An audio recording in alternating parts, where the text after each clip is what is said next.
آج فواد چودھری صاحب نے انٹرویو جب دیا کاشف باسی صاحب کے شو میں تو انہوں نے اس کو تھوڑا سا اور ایلیبوریٹ کر دیا کہ کس طرح کے رابطے ہیں. انہوں نے کہا جی 2 ملاقاتیں ہوئی ہیں اسحاق ڈار صاحب کی صدر سے اور اس کے بعد وہ 20 تاریخ تک کا انتظار کریں گے, اس کے بعد 21 کو اسمبلیز توڑیں گے. یہ 2 ملاقاتوں کی تصدیق فواد صاحب کی زبانی ذرا سنیے. آپ 20 دسمبر تک انتظار کریں گے؟ دیکھیں وہ نہیں, جب تک اسحاق ڈار پریزیڈنٹ صاحب سے بات نہیں کرتے ابھی تک وہ چیزیں چل رہی ہیں. یہ باقی لوگ تو ایسے اس میں کیا چل رہا ہے ملاقات میں, پریزیڈنٹ اور اسحاق ڈار کی ملاقات میں؟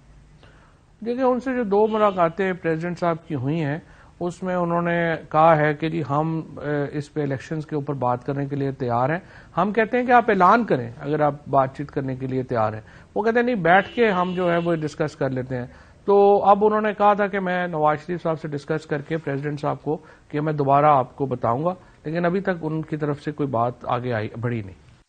جب میں نے یہ لائیو ٹی وی پہ سنا کاشف صاحب, میرا پہلا رد عمل تھا کہ فواد صاحب نے ٹی وی پہ آ کے کیوں بات کر دی, بیکاز جو بیک ڈور رابطے یا ملاقاتیں ہوتی ہیں جب تک وہ میچور نہ ہو جائیں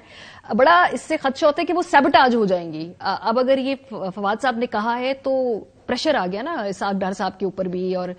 پی ایم ایل این کے اوپر بھی. ان کو لوگوں کو لگے گا کہ شاید پی ٹی آئی کے دباؤ کے اوپر جو ہے اب یہ ہو رہا ہے جو سب کچھ ہو رہا ہے. دیکھیں دباؤ پر تو یہ لگے گا, اگر تو بات چیت ہوگی, مسلم لیگ نون اپنی سٹیٹڈ پوزیشن سے پیچھے ہٹے گی تو یہ لگے گا کہ تحریک انصاف کے دباؤ کی وجہ سے وہ پیچھے ہٹیں اور الیکشن کنسیڈ کرنے پڑیں. یہ لفظ بڑا, یہ نہیں کہ الیکشنز کے اوپر اتفاق ہو گیا, وہ کہا جائے گا کہ الیکشنز کنسیڈ کرنے پڑے مسلم لیگ نون کو کیونکہ حالات ایسے تھے. تحریک انصاف بہت مقبول اور طاقتور ہو گئی اس وجہ سے. سو اس وجہ سے آپ آئی اگری ود یو کہ سم ٹائمز جو بیک ڈور کے مذاکرات ہوتے ہیں نا وہ بیک ڈور میں ہی رکھے جاتے ہیں. اس کو پبلکلی آپ اون نہیں کرتے, کم از کم اس طرح کے اون نہیں کرتے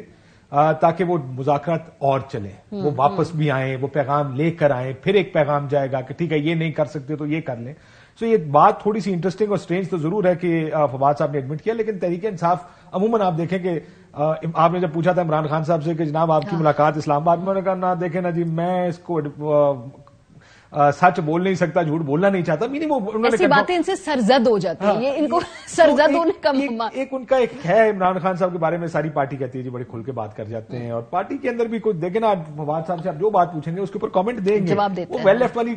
پالیسی تحریک انصاف کی کم ہی دکھتی ہے. ویل لیفٹ سوال ہو جانا چاہیے تھا لیکن decided to address good for us, ہماری خبر بن گئی. دوسرا اس میں ایک چیز آپ نے جو پرویز گڈ کاپ بیڈ کاپ کی بات کی نا, دیکھیں اس میں ممکن ہے ایک چیز ہو گڈ کاپ بیڈ کاپ, لیکن دوسرا یہ بھی ایلیمنٹ یا اینگل ذہن میں رکھیں کہ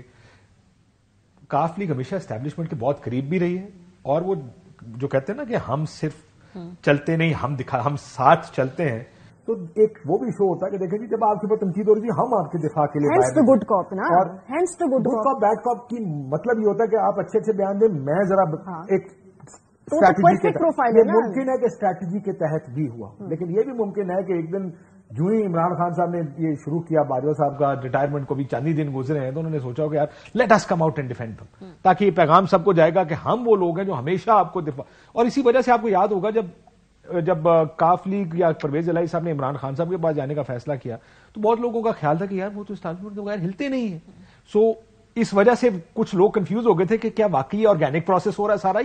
یا کھلا چھوڑ دیا گیا ساروں کو, جا رہی ہے آدھی پارٹی دوسری طرف جا رہی ہے. نسیم صاحب آج ایک اور انٹرسٹنگ بات اپنی پریس کانفرنس میں فواد صاحب نے کہی, اور بعد میں اس کو ان سے پوچھا بھی گیا تو انہوں نے کہا جی اس طرح کی تجویز ہے. انہوں نے کہا جی جو کیئر ٹیکر سیٹ اپ بنانے کی کوشش کی جا رہی ہے اس کو ہم ریجیکٹ کرتے ہیں پاکستان تحریک انصاف والے. جب ان سے مزید قریت کے پوچھا کہ کون بنا رہا ہے کیا بنا رہا ہے, انہوں نے کہا جی آپ ہم نے لائیو ٹی وی پہ نہیں بتا سکتا. بہرحال کوئی ایسی اسلام آباد کے اندر آپ کو سنگن ہے کہ کوئی ایک long term caretaker set up کی بات کی جا رہی ہے اور اس طرف پش کیا جا رہا ہے اس نظام کو؟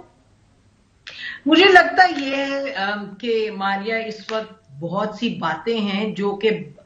باتوں کے تھرو حقیقت کریٹ کرنے کی کوشش کی جا رہی ہے جہاں کہیں ہے نہیں حقیقت. آپ کو یاد ہے کہ جن باجوہ کے حوالے سے تھا, ابھی ہیں اور رہیں گے, اور اچھا پھر ایکسٹینشن ہوگی, پھر یہ کوششیں شاید ہوئی ہوں, لیکن اس وقت بڑا کلیئر تھا کہ there was no chance of that. میں تھوڑا سا 2-3 باتیں, ایک تو یہ جو بھی بات ہو رہی تھی کہ جی شاید یہ جو پی ایم ایل کیو کی لیڈرشپ ہے, یعنی پرویز الہی صاحب اور ان کے بیٹے, انہوں نے شاید وہی سوچا ہو کہ جی چلیں آپ ڈیفینڈ کرتے ہیں, and maybe that's not really policy جو ہے ان کی پی ٹی آئی کی. لیکن عمران خان صاحب نے تو اتنی کلیئرلی بیان کر دیا عمران ریاض خان کے انٹرویو میں کہ بالکل ہم نے پیغام بھجوائے اور ہم چاہتے ہیں کہ برج بلڈنگ ہو یہ وہ, تو اس میں تو کوئی ڈاؤٹ ہی نہیں کہ یہ مل کر کے ایک اسٹریٹجی بنی ہے. اور جو عمران خان صاحب کے قریبی جو ہیں رفقا جو ان کو ایڈوائس دیتے ہیں, جس حد تک لے لیتے ہیں عمران خان صاحب ایڈوائس, وہاں تو بڑا کلیئر ہے کہ یہ اسٹریٹجی کی جی آپ نے نیا لوٹ آیا ہے. عمران خان صاحب نے ان کو ویلکم کیا, ان کو مبارک دی, تو بالکل یہ مجھے این ایک لگتا ہے پلان کے مطابق. پلان بھی اگر میں کہوں شاید میں بھی این ایگزیجریشن, لیکن جو سوچ ہے وہ کوئی مختلف نہیں ہے. یعنی کہ جو پی ایم ایل کیو کی سوچ ہے اور جو پی ٹی آئی کی سوچ ہے اور جو عمران خان صاحب کے الفاظ ہیں, اس سے آپ کو پتہ چلتا ہے کہ they are all on the same page on this issue. ایک تو یہ, دوسرا یہ کہ دیکھیے فواد چودھری صاحب جو ہیں بہت سی باتیں وہ کہہ دیتے ہیں کیونکہ ان کو لگتا ہے کہ اس وقت وہ بات کہنے میں ہی کوئی فائدہ ہے. اب یہ نہیں کہ کوئی انٹرم سیٹ اپ کی بات ہو رہی ہے, ہرگز نہیں. یہ بات ضرور ہو رہی ہے کہ جی آپ سنتی ہیں یہ تو کہا جاتا ہے اچھا جی یہ شاید 1 سال کا کریں کہ ایمرجنسی لگا کے سال ایکسٹینشن. یہ دس از ٹرائل بلوننگ, مطلب اس میں کوئی بات ہو نہیں رہی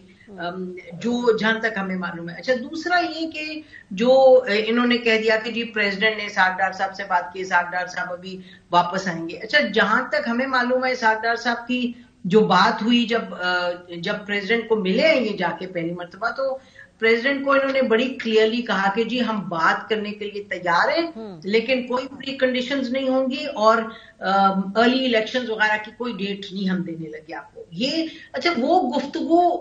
اس سے زیادہ کوئی ایسے آگے بڑھی نہیں. یہ آپ کو بھی معلوم ہے, مجھے بھی معلوم ہے, it is near to impossible کہ 20 دسمبر میں کوئی ڈیزالو ہوگا. ابھی تو دیکھیے نا, ابھی تو بات کریں کہ ہم پنجاب کے لوگوں کو کل بلائیں گے, پھر کل عمران خان صاحب ان کی بات سنیں گے. تو یہ چیزیں ہیں پریشر ڈالنے کی کوشش, جس سے کہ آپ کو لگے ایک تو آپ نے اپنی جو بات ہے وہ آپ نے بیان کرتے رہنا ہے تاکہ یہ نہ لگے کہ you are on the losing end. یعنی کہ دیکھیں نا لانگ مارچ بھی ہوا, اس کے آبجیکٹیوز بھی کہاں رہ گئے, آرمی چیف کو بھی ہم نے یہ اپوائنٹ کرنا ہے, حکومت دیر اپوائنٹ دی آرمی چیف آن دیر اون, نہیں ہوا نا. اچھا اب یہ کہ ہم تحلیل کرنے لگے آپ ان کے لوگوں سے اندر سے پوچھیں وہ کیا کہتے ہیں. وہ یہ ضرور کہتے ہیں کہ عمران خان صاحب جو بات کہیں گے ہم اس پر اٹل رہیں گے اور عمل کریں گے, لیکن سوچ تو بڑی مختلف ہے.